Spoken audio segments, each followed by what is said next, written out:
一位富豪商人倾尽家财，为佛陀买下一整座园林，只为建一座静谧清净的僧院。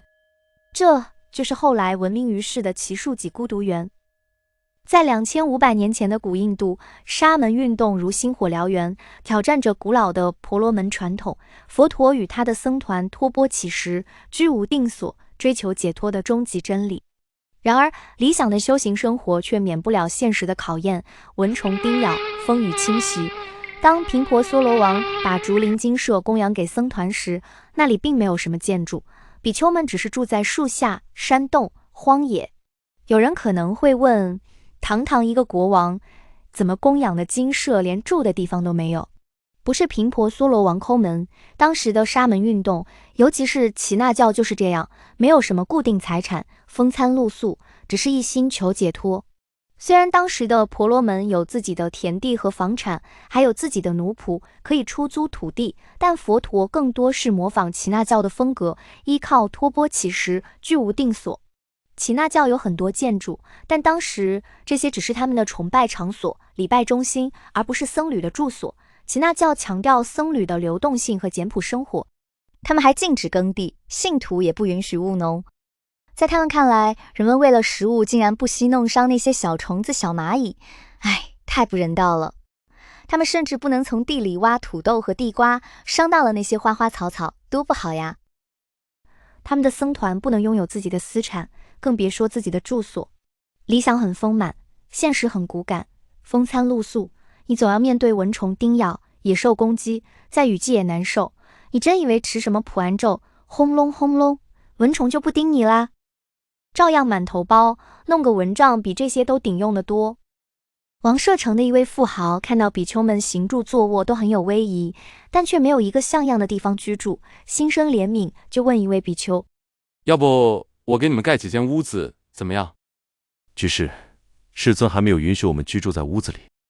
那请你向世尊报告一下，我想给你们盖几间屋子，行吗？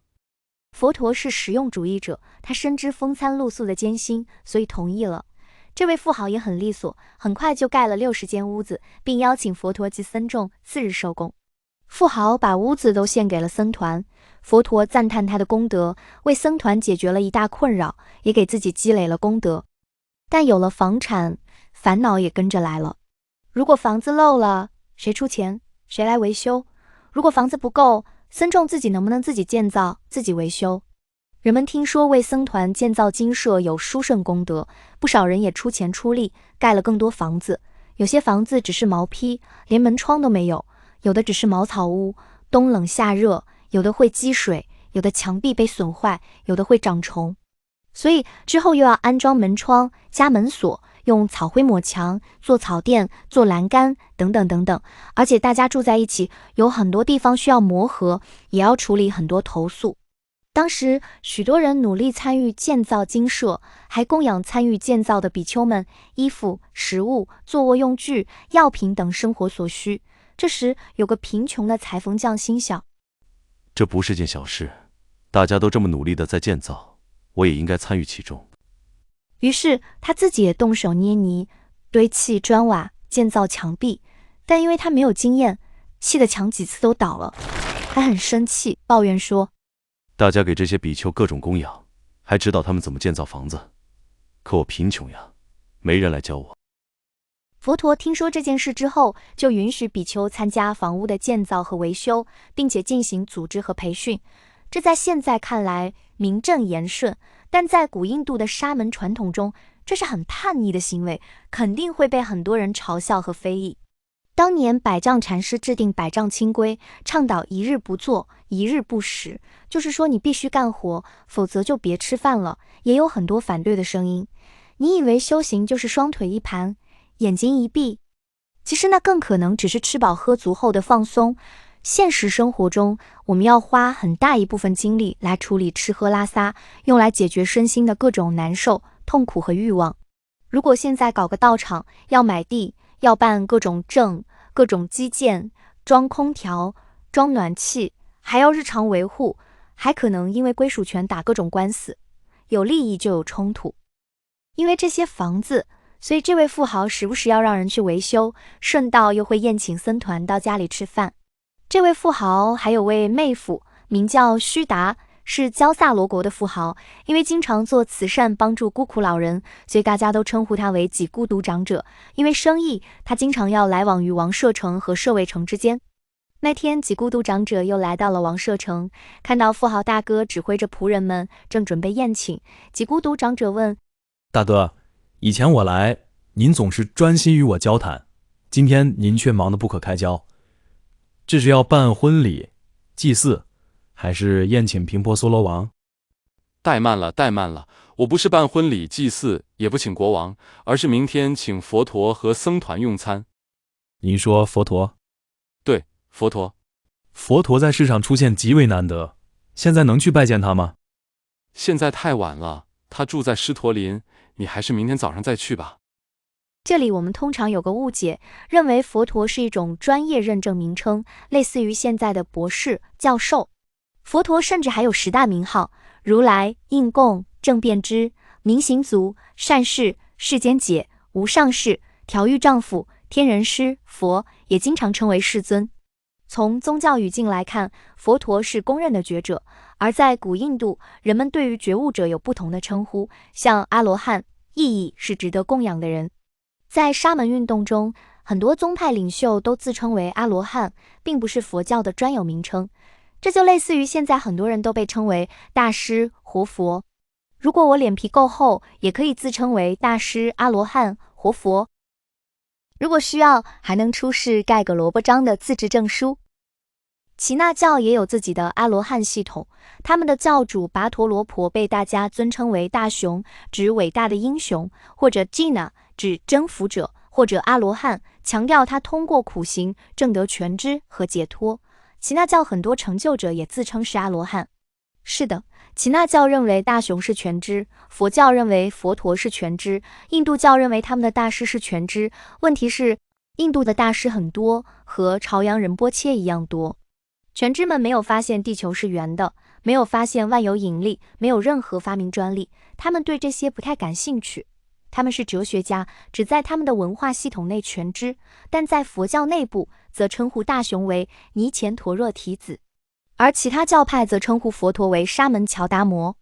大雄创造了一个传承谱系，把自己放到了耆那教第24组，前面的20多位基本靠虚构，而他自己是耆那教的最后一位祖师爷。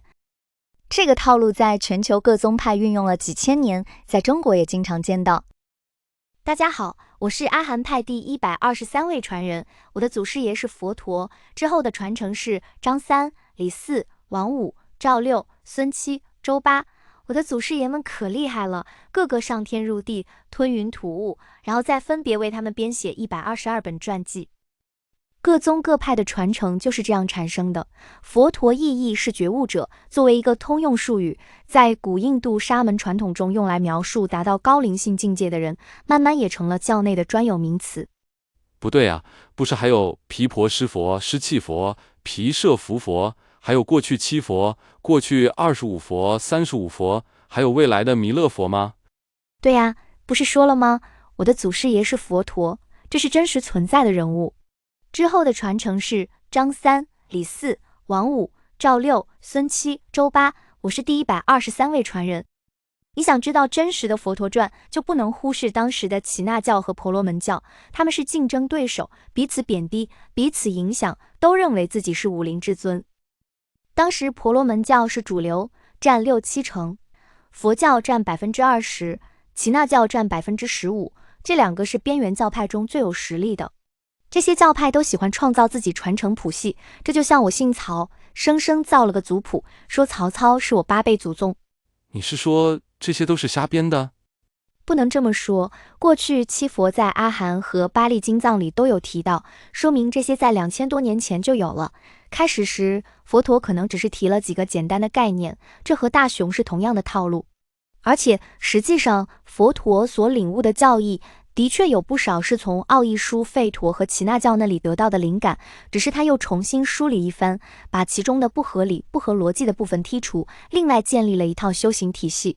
后来的跟随者慢慢细化拓展，慢慢发展成一本厚厚的本生经，各种寓言小故事，很多人还信以为真。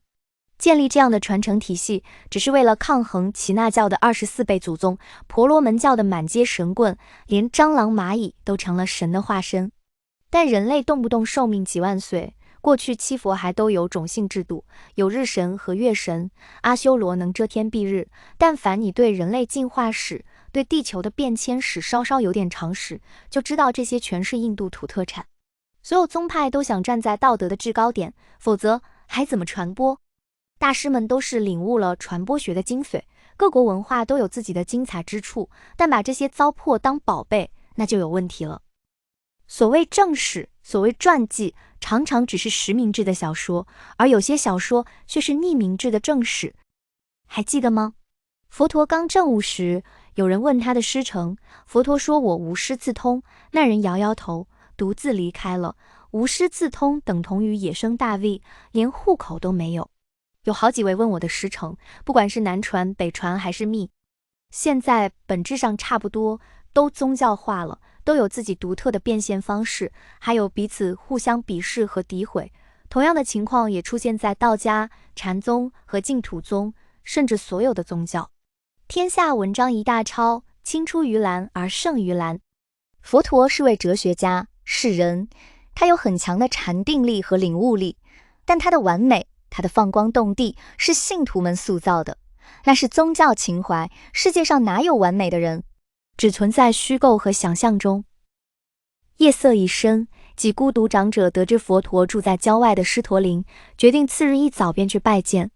一想到即将见到这位传说中的圣者，他心中涌起难以抑制的兴奋，整宿辗转难眠，近3次从睡梦中惊醒，满脑子都是天亮后出发的事。天还未破晓，他便披衣起身，匆匆踏上了行程。可走出城门后，越往狮驼林的方向行进，周遭的景象就越发阴森。林间树影幢幢，寒风穿过枝桠，发出呜咽般的声响，让他不禁想起那些关于孤魂野鬼的传说，背脊阵阵发凉。恐惧像藤蔓般悄悄缠上心头，他好几次都下意识地停下脚步，想转身折返，但一想到佛陀的身影，他又咬紧牙关，在心里一遍遍给自己鼓劲儿。不可退缩，为求见圣者，这点考验算得了什么？就这样，他在恐惧与坚定的拉扯中，一步步向着狮驼林走去。天刚破晓，佛陀已在林间经行，他远远看到几孤独长者的身影。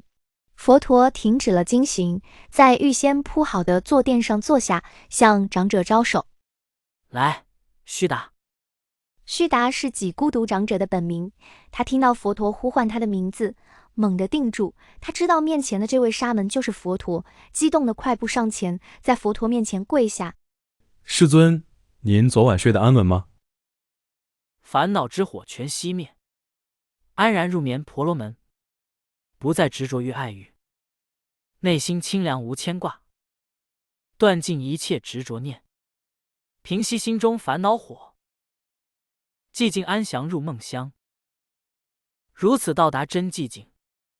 随后，佛陀继续给长者讲法，长者领悟了五蕴非我的道理，证得了法眼清净。世尊，我从此皈依您，直至命终，请世尊和比丘接受我明天的供养。佛陀默然接受，长者起身礼拜，又绕而去。第二天早晨，几孤独长者供养完毕之后，在世尊面前跪下，恳切地说道：“世尊，恳请您与比丘众到舍卫城居住，我将为僧众建立一座精舍。”须达居士，感谢你。如果建立精舍，如来喜欢寂静之处。我明白了，世尊。长者的建议被佛陀接受了，他非常开心。在王舍城办完事情之后，长者立即返回舍卫城，开始到处寻找适合建造精舍的地址。精舍的地址不能离城市太远，也不能太近，既要保证白天没有喧嚣，晚上又要没有杂音，要让居士们方便到达，也要让僧众能安心隐居。终于，他在城郊发现了一片园林，那里满足所有的条件。那片园林属于波斯匿王的儿子祇陀太子所有，叫祇园。长者立刻前往王宫拜见太子。太子，我想购买您城郊的那片园林。须达，我又不缺钱，为什么要卖？你买来干嘛呀？我想为佛陀和僧众建造一座精舍，供他们居住。